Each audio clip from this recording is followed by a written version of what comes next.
Well, it's extraordinary, really, to be a part of Sex and the City.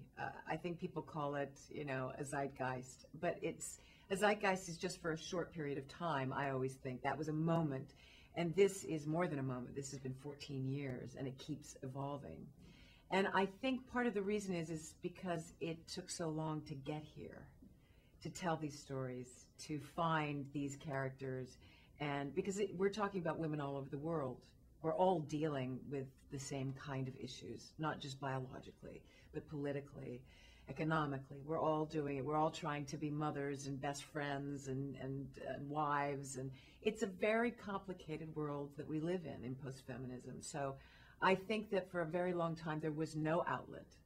There was in kind of graphics, or as this is what women get paid, or this is what women are going through, but there was no humanity attached to it. And there was no reality attached to it. And there was no fun attached to it. Because women come and see Sex and the City because they want to see their lives, and they want to laugh at it, and they want to be touched by it. And that's what I think this show continues to do in a very honest, true way. And that's why it's around. It grows. Anything in nature, if it doesn't evolve, it dies. And Sex and the City continues to grow.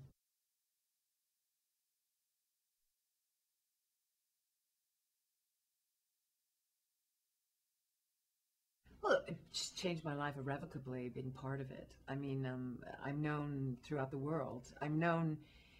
You see, Samantha's known. I'm not known. It's a double-edged sword in some ways, because you think I'd like to play other parts. People want you to be Samantha because they love Samantha so much. But I've been very fortunate, especially in the last year, to try and change that and take other roles and challenges. But I will always love Samantha and be grateful that she's been in my life, because I wouldn't be here sitting in this chair today, and I wouldn't have the lifestyle that I have. I wouldn't have the knowledge that I have. I wouldn't have traveled. I wouldn't have done half the things that this great opportunity. But at the same time, I feel that it was kind of meant to be in some crazy way, because I was so nervous about it to begin with, because I thought it was just going to be another two-dimensional, discussion about women. And it ended up to be absolutely the most important, I feel, step forward in women coming together and joining together.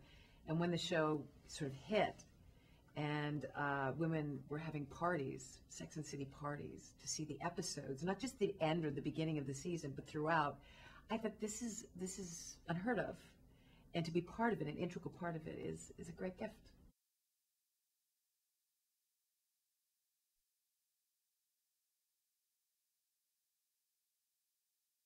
Oh, I thought some of the bathing suits that were created by this Turkish designer, I can't remember her name, were extraordinary. They were impossible to wear or get into, but they looked friggin' fabulous. They were amazing. And we also had this amazing artist from Japan. Her name is Naomi Yasuda, and she did all of these wonderful fingernails for me, which were all hand done and hand painted, because I wanted to get away from the clunky jewelry and all of that we'd done so much in the TV series, but I wanted some kind of accentuation. So we decided to have this terrific designer do these fingernails. So I loved coordinating my fingernail polish or my fingernail attaches to whatever outfit that I was changed into. It was just an added little detail to Samantha's wardrobe, which I loved.